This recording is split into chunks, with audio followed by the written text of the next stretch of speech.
দেখতেই পাচ্ছ এই যে টমেটো হারভেস্ট হচ্ছে। অনেক কম হয়েছে ফলন, কিন্তু অনেক লেটে করে ফেলেছি।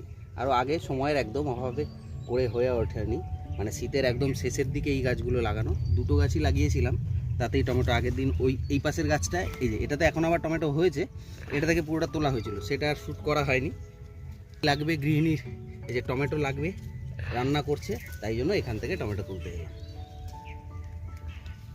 ওইদিকে একটা পাকা আছে, ওইটা হ্যাঁ।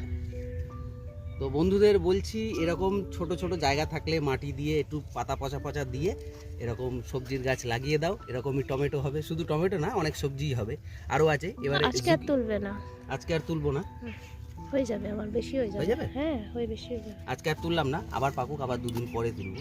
তো সবাইকে এটাই বলে রাখি, যদি এরকম ছোটোখাটো জায়গা থাকে, তার ভেতরে মাটি দিয়ে একটা দুটো সবজির গাছ লাগিয়ে দাও। আর এই যে এখানে একটা লাঠি পুঁতে দিয়েছি, এটাকে সোজা করে ধরে রাখার জন্য এরকম লাঠি পুঁতে দিলেই হবে, বেঁধে দিলে। তো একটা দুটো সবজি লাগিয়ে দিলে খাওয়া যাবে, বেশ ভালো মজার হবে। নিজের চাষের একদম সার ছাড়া, জৈব সার দিয়ে তৈরি করা, খেতেও ভালো লাগবে এবং শরীরের জন্য খুব ভালো।